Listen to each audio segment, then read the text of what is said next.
You want to make a bit more bread? Don't want to work until you're dead. So come and listen ahead and find some other ways instead. Hello and welcome to the 5th episode of the Financial Freeman podcast. Woo! My name's Gary Freeman. I'm a former corporate lawyer and now finance educator and investor. And I'm Roni Freeman. I'm a property developer and artist. And today we are going to be talking about how to make money when the media and the experts get it wrong. Okay, so what? We'll start off with our news story of the week, though, before we get into that. News story of the week. And this week it's from the BBC News, and it's building project hit by lack of supplies and house rises. And really it's just a story about a poor guy from Milton Keynes who's quite sad because he was expecting to pay about £5,000 for a new bathroom, and he says it was only 2.5 metres square, which isn't huge, and is being quoted £10,000. Wow. Yeah, so it's not good for him, and he's actually going to wait. And the story really is saying that at the moment builders are basically charging a lot more. There's a shortage in materials. Shipping costs have gone up between 4 and 5 times what it was sort of pre-pandemic. There's a lot of supply issues in terms of COVID, and even now still it's still kind of a backlog. But actually the biggest thing is demand. So obviously supply there are issues, but demand is basically gone through the roof. Everyone's sacked off their holidays and decided to spend it on the house instead. Exactly. So B&Q's rammed, you name anything to do with sort of the property industry, and it's kind of under pressure at the moment. And it's not just our poor guy Milton Keynes who's struggling. I have a friend who's doing sort of a much bigger project, multi-million-pound kind of thing with building lots of apartments. He said he can't even get a quote from a builder at the moment. So wow. Yeah, it's kind of... That's a job they should want. Exactly. So I don't want this 2.5 square metre no, bathroom. but you would have thought they'd want kind of, I think it was like 20 apartments. So it just goes to show that the market is absolutely red hot. Mental. So that leads us very nicely and very conveniently onto our main topic of the week, which was experts and media getting it wrong. And they do. And so we're going to roll back to sort of March, April last year. And at that time, you remember there was the start of the pandemic. Having lots of time in our garden. Yeah. And basically the experts also hit the panic button. They thought, right, what's going on in the world at the moment? None of it looking too pretty. We're going to predict that house prices are going to crash. Now, at that point, the government had actually already pumped in a lot of money, but I don't want to kind of go too far into why they kind of said what they said. I just kind of we're going to make the point that they actually got it wrong, the experts at the time. So Savills made predictions. Now Savills kind of a leading housing developer. They suggested that back in May of last year that house prices would fall between 10 and I think it was 12%. Now they subsequently revisited that, and throughout the year they became more optimistic. But they were basically saying it's not looking pretty. But they weren't the only ones, because there was the Centre of Economics and Business Research, right? So you've got this whole centre. I don't know how many there are, but let's just, anything that's called a centre, there's got to be quite a few of them. And they're scribbling away. So literally, I can only imagine they're doing this stuff all day, every day, right? So they're not just looking on Google. And they came up with a almighty prediction. And this was back in September. So this is when, by this point, actually, the housing market was already starting to boom. And the government had pumped in all their money and interest rates were low. But anyway, they were saying that there will be a massive slump in UK house prices in 2021. Can you guess what percentage they would say it would fall by? 20. For 13.8 to be precise. Hasn't it risen by that? But yeah, exactly. So it's risen by it has actually risen by over 10%, give or take, wherever you are in the country and when you kind of do the year by. But basically that's exactly right. So it's risen by say 10%. They were predicting 14%. So they got this wrong by 24%. Now, even if you just take an investment property of say £100,000 and you take the 25% wrong that they were, that's basically £25,000 that they were wronged by. And then obviously some houses, the more expensive ones, that would be an awful lot more wrong, if that's an eloquent way of saying it. So Wronger. And that is your centre. That is your place where you'd kind of trust. That's not the media. That's not kind of anyone, as I say, blowing it out of proportion. That is an independent body saying 14% slump of this year. Now, I must kind of caveat, and that's basically say that we obviously haven't finished this year. Anything can happen. Anything could happen, but it won't. They are wrong, and they are getting, I think, wronger as the year goes on. But again, they weren't alone. You said wronger. That's definitely not a word. More wrong didn't sound right, but wronger can't possibly be right. Anyway, we're not here to discuss the finer art of English. I'm sure there's better podcasts for that. But they weren't the only ones that got it wrong. There was a guy called from Really Moving. Have you ever heard of them? No. I've never heard of them Silent either. in the real world. I googled them. I'm not even sure. I know who they are, but I think they give you quotes basically for solicitors and conveyancers and various bits and bobs if you are moving house. So it sounds like a decent website. But anyway, they don't know the market at all. In fact, I think they were even more pessimistic than the old centre that we were just talking about. But they said, I'm just going to read out the quote. They said, "Our analysis suggests that prices will start to fall significantly towards the end of the year and the first half of 2021, with average house prices set to be," and they came up with the same figure, they came up with 13%, and this was a guy called Rob Houghton, said the new year looks set to herald a change in fortunes for the housing market, following an exceptional summer and early autumn, which has pushed prices to record highs. But it's not sustainable. House prices cannot continue to defy macroeconomic influences, it's a long word, such as rising unemployment, shrinking economic growth, and the prospect of a no-deal Brexit at the end of the year. While we continue to see positive growth through to Christmas, momentum is now slowing, and we expect to see a reversal in the recent spike in house price growth over the first quarter 2021. Is Rob gone into hiding now? I think, well, he probably not, and he'll just have another go at predicting, and that's kind of what experts do. So every year they'll just predict the same things, but yet they still manage to retain this sort of status as experts, and it kind of baffles me. But I think it's it's like once an expert, always an expert. But anyway, he got it wrong, and that's another one who got it wrong. But again, they weren't alone.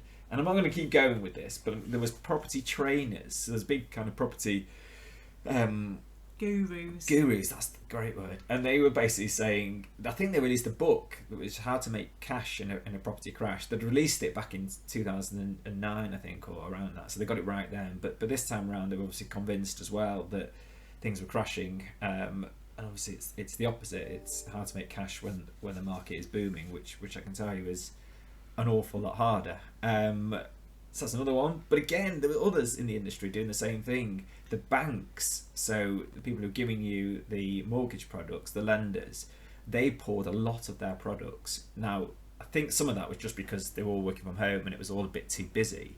But again, I think they were basically not confident on the market. But do you think there was anyone else doing the same thing? Anyone else predicting doom?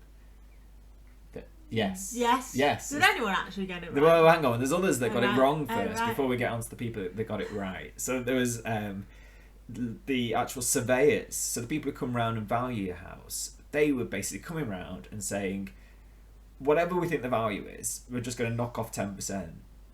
So it doesn't, just to be safe. Just to be safe. And I think I've heard some instances where it was up to 20%. And that was again just a prediction that they thought the market was going to go down south, and so they just plonked a huge value reduction off the back of that. A lot of sad people. Mortgage brokers. There's a guy in our local property networking group who again was saying it's going to fall. Now's probably not the right time to invest. Hold your money, wait to see what happens with furlough and other things. And again, another one who, at least as it stands today, did not get it right. So you asked the question, did anyone get this right? Well, Yes. I managed to track someone down. We searched far and wide. Far and wide, yeah, correct. And I went on Facebook, and he came up with some really interesting quotes. He said things like, and this was, I think, back in June of last year. So, as you've just heard, from when everyone else was saying it was going to go down, he said, "I can see a real upswing coming." And he also posted an article back in May of last year, so even earlier, to do with the interest rates being cut to zero. And he said, now it looks like it could be a great time to invest in property. And other little bits and bobs that he commented on. He sounds like a great looking guy.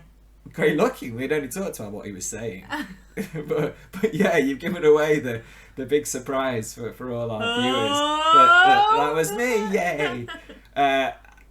This isn't about me gloating. This is about me saying that what I did back then. And I'm not going to say how I kind of came to that prediction. We'll do that. Save that for another time. Yeah, but I had listened to other people, so it wasn't just me saying some positive stuff. There's the property podcast by the two Robs, who I take kind of a lot of notice by, and other sort of big economic thinkers, so people that weren't necessarily property people, but I'd listened to what they were saying, and kind of basically done my own analysis on the market, and it just didn't sit well with me that they were saying things were going to go down, and we did sort of profit off the back of it. We kind of managed to secure deals back then that are now looking kind of really good deals because the market has gone up, and so the point of this is just to say that you've got to go out there, and if you are interested in this stuff and you do want to invest, so there's really only two options. There's kind of I'm not going to spend time doing this, and if that's the case, fine, go and see a financial advisor, go into real low risk investments, and we'll come on to what they are, but kind of don't do it yourself kind of message. But if you are going to do it yourself, you need to do it properly, and don't just listen to the experts and the media, because we did actually miss out on the media. But one headline back from October 2020 was from The Guardian: UK house price boom will collapse once buyers lose their jobs. So again, this is real kind of panicky stuff. Okay. Media tick. And I know people who actually were going to invest in property, but who didn't because they saw headlines like that, and they said, no, now is not the right time. I'm going to wait until all this dies down, and then I will do it. And obviously that has cost them. So it really is kind of real life stuff that we're talking about. People do make their decisions based on the media. They do make it on certain experts. And I'm saying you actually need to go out there and listen to lots of different people and try and form your own conclusions. So this is just the word of advice from the mother-in-law. This is not financial advice. That's my disclaimer. Don't necessarily listen to what we're saying. Please don't go and act on it solely. Listen to what I'm saying. Yeah, she's always right. Yeah, but this is, so that's the disclaimer. So please do listen to us. Do listen to other people. But don't just go and do it. Really kind of make sure you know what you're doing, because that is option 2, which is to go out there and form your own conclusions, and hopefully they will be the right ones. And the other thing I just wanted to note just before we kind of clear off is that this is not just about property. This is about all different investments. Any of your followers of the cryptocurrency world, and Bitcoin is in particular, noticed that there was a frenzy when it kind of hit $60,000 about a month ago, and that looked, and there was all these experts saying it's going to go to 100,000 and 500,000, all these crazy numbers. But again, that was the time when the media was saying this is the best thing ever, to probably take a step back and think, right, if I have got some, maybe sell a bit. And I don't know, it might go up to those prices. I'm certainly not a cryptocurrency expert, and I don't claim to be, but again, it's the kind of thing that you've got to know you've got to do your own research. Right, so you do your own research. Yeah. You got Bill saying one thing. Yeah, and Bob saying Bob another. saying other. And you're like, oh. So you've really got to listen to more than one Bill and more than one Bob. Oh. I think is the answer. John and Joe also saying, you know, yeah, listen to. But you're just going to end up more confused. Not necessarily, and this is the kind of thing I was a bit, when I first sort of really looking into this sort of March and April last year, I was a bit confused. There was a lot of kind of conflicting advice, and obviously I did see all this stuff at the time. But you do manage to, the more you look into something, the more it becomes a bit clearer. So I know at the moment, anyone who's watching, especially if you're sort of new to the world of investing, you might think, I just don't know what to do. Never going to be able to learn. It all starts coming together, and it's not like you're going to be right, and it's very difficult. But you start to become more confident in what you're doing, and hopefully you're only taking baby steps initially. So if you are wrong, you learn from those mistakes, and you'll learn to follow Bob a lot more and put Bill in the bin, because Bill is going to be wrong again and again and again, whereas Bob is most likely to be right more often than not, and you'll be able to also work out that when Bob potentially is wrong. As I said, I've been following these two Robs who are on the property podcast. They get Bob and Rob, so it's quite convenient, and they do tend to be right fairly often. So they're a lot more experienced than I am. This is kind of going back sort of 7 years now, I think, and so I'm not going to say I take what they say as gospel, but at the same time, I kind of learn to sort of follow them, and we often have very similar sort of reasoning. So you do learn to find people who find your tribe. who you can trust, and I'm sure it's the same if you're investing in gold or oil or Bitcoin or what have you. Right. Does that answer your query? Well, right. I've listened to Bob. I've listened to Bill, and just so happens you followed Rob, and Rob was right. Yeah. Well, that was lucky. Was it lucky?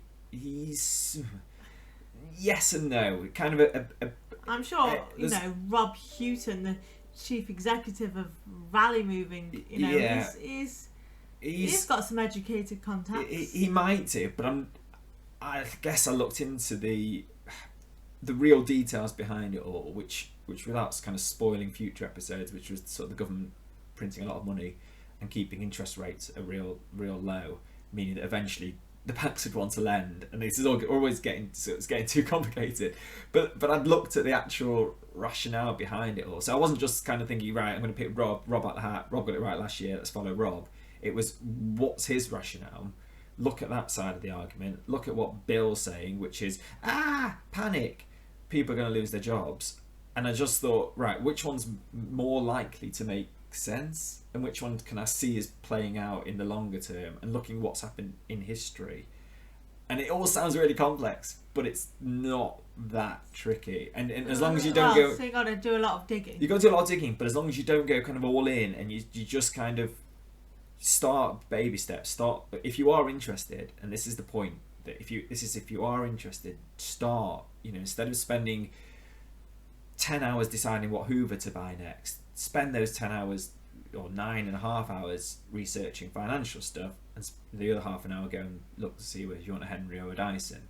It's that kind of mentality. It's the sharks in nowadays. The shark then. There you go. So that's all it is. It's just you might have to spend a bit longer to get your head around all this, but again, you'll be able to find people that hopefully break it down, keep it simple. Good. Got you. That's it. Happy? Delighted? So sussed. Good.